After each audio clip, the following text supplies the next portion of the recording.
And welcome back to the Daily Wrap. I'm Joe Concha, along with Rick Unger, Heather Hansen, and John Fund. Last week, following the quote-unquote historic, as President Obama put it, deal with Iran to curb their nuclear ambitions while dropping economic sanctions, both Benjamin Netanyahu and members of Congress have been trying to squash the deal. On CNN's State of the Union, the Israeli Prime Minister explaining why he can't live with the current Iran deal. It doesn't roll back Iran's nuclear program. It keeps a vast nuclear infrastructure in place. Not a single centrifuge is destroyed. Not a single nuclear facility is shut down, including the underground facilities that they built illicitly. Thousands of centrifuges will keep spinning, enriching uranium. That's a very bad deal. Netanyahu doesn't like lifting the sanctions either. Secondly, Iran is going to have sanctions lifted, including crippling sanctions, pretty much up front.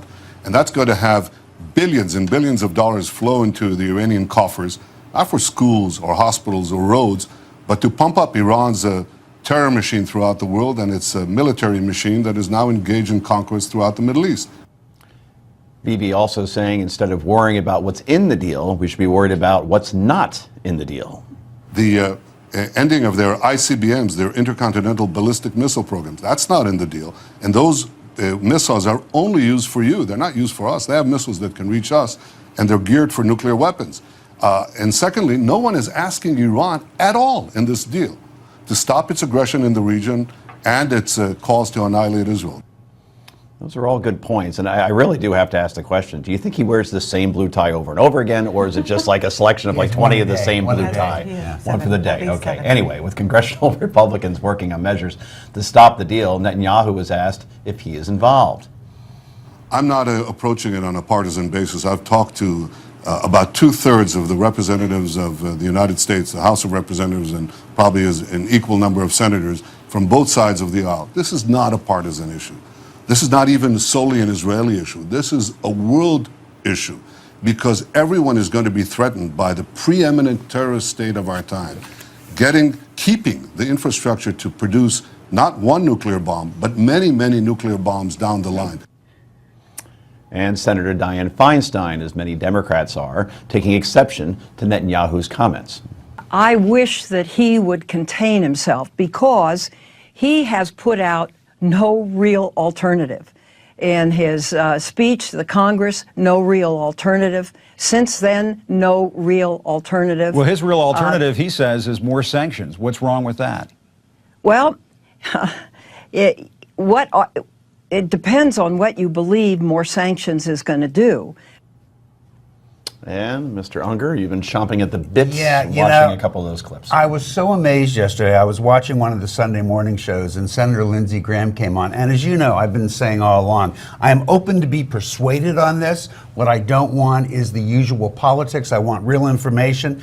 Lindsey Graham went on, it was Face the Nation, and he made the statement that we should keep the current interim deal that we have with them, the one we arrived at 2013, because it's been, quote, fairly successful. Back in 2013, Lindsey Graham went on television and called that agreement beyond outrageous. Senator Bob Corker, he went on TV yesterday, said, well, why don't we just keep it going the way it is until 2017, till we have a new president. He actually said of the 2013 deal back when it happened that it was an all-out victory for the Iranians and the worst thing he had ever seen. Guys, if you're going to put it on record and then turn around and pretend we didn't hear it, we're going to call you out. That, more than anything, pushes me back in the direction of the president because these guys are not being sincere. But, Heather. Rick, I really feel like with Senator Corker, he is really trying to take a fair line. He didn't join the letter Then of why the didn't other he just senators. say he was wrong? But you can change your mind. Sure, you can Yeah, change your say mind. so, though. But Don't pretend it never happened. But he doesn't. That's not part of the conversation now. We're talking about going forward, and I think he has been completely fair in saying What that about he's Lindsey willing Graham? to. I'm talking about Senator Corker because Lindsey Graham is taking a more far right position. I think with Senator Corker, he really wants to reach an agreement, I hear and he that. wants an agreement that has the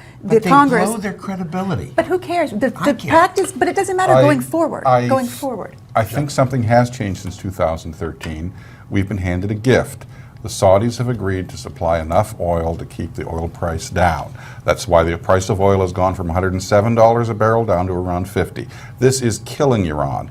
If we were to keep up that pressure and at the same time take steps to prevent Iran from refining its oil into gasoline because they have no effective refinery capacity themselves, we might be able to return to the negotiating table in a year and strike a much better deal. But President Obama has decided to jump the gun. I don't think we had to rush to judgment on this. I still don't know the details of the deal, therefore I haven't made up my mind. But I know the sanctions were working and the lower oil price was really working. This deal may be premature. John, you could be right, and I can accept that you could be right.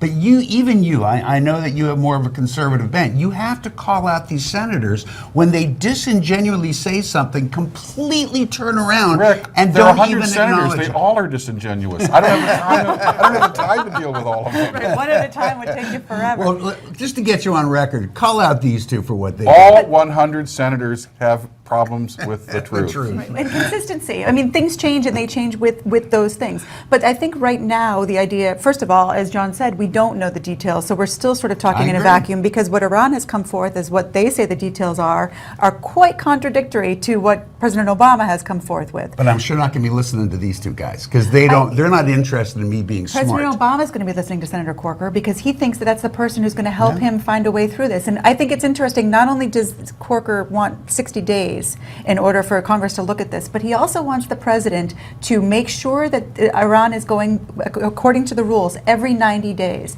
And I think that that's an important part of this because they have consistently not followed the rules. So we need a better monitoring But system. you do understand that was the complaint that Graham had back in 2013. He says, "What's the point of this deal? Yeah, we're gonna lighten up on the sanctions, and they're gonna lighten up on how they're developing their nuclear fuel."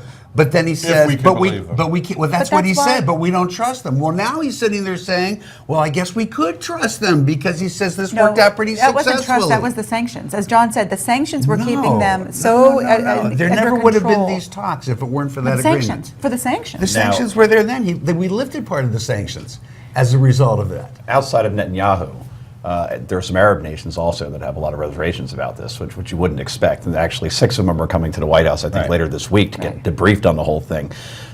Report today that the Saudis are actually now pursuing nukes, and obviously they are. Not surprising. What's- I would right. This be- is Sunni I would be Shiite. surprised if they don't even times already 10. have them, most probably. Yeah, that's actually a very I mean, good if point. once you get nukes, you don't announce it to the world. Right. The Israelis still haven't announced they they still have. haven't. They have the money to do Yeah, it, that's certainly right. for sure. Anyway, coming up next, Rolling Stone story about a UVA student getting gang raped by fraternity members turns out to be false. We discuss it next only on The Wrap.